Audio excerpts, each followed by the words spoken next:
एक दिन गौतम बुद्ध अपने शिष्यों के साथ एकदम शांत बैठे हुए थे। उन्हें इस प्रकार बैठे हुए देख शिष्य चिंतित हुए कि कहीं वह अस्वस्थ तो नहीं है।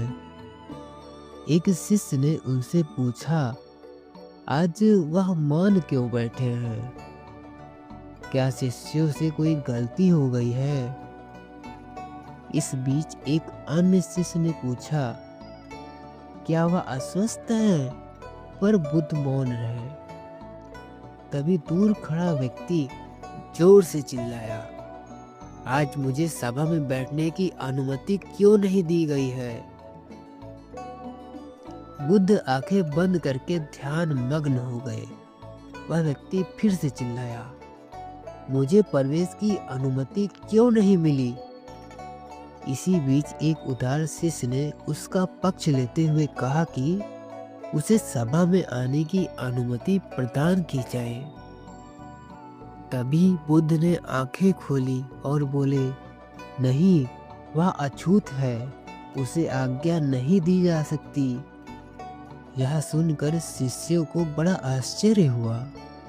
बुद्ध उनके मन का भाव समझ गए और बोले, हाँ, वह अछूत है। इस पर कई शिष्य बोले, हमारे आश्रम में जात पात का कोई भेद ही नहीं, फिर वह अछूत कैसे हो गया? तब बुद्ध ने समझाया, आज वह क्रोधित होकर आया है। क्रोध से जीवन की एकाग्रता भंग होती है।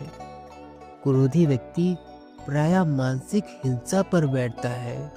इसलिए जब तक वह क्रोध में रहता है तब तक अछूत होता है। इसलिए उसे कुछ समय एकांत में खड़े रहना चाहिए। क्रोधित शिष्य भी बुद्ध की बातें सुन रहा था। पश्चाताप की अग्नि में तप कर वह समझ चुका था कि अहिंसा ही मनुष्य का महान कर्तव्य व परम धर्म है। वह बुद्ध के चरणों में गिर पड़ा और कभी क्रोध न करने का प्रण लिया। Guys, moral of the story क्या है? क्रोध के कारण व्यक्ति अनर्थ कर बैठता है और पश्चाताप उसे बाद में होता है, जिसका कोई लाभ नहीं मिलता। इसलिए हमें क्रोध नहीं करना चाहिए। असल मायने में क्रोधित व्यक्ति अछूत हो जाता है और उसे अकेला छोड़ देना चाहिए। क्रोध से तन, मन और धन तीनों की हानि होती है। क्रोध से ज्यादा हानिकारक कोई और वस्तु नहीं है।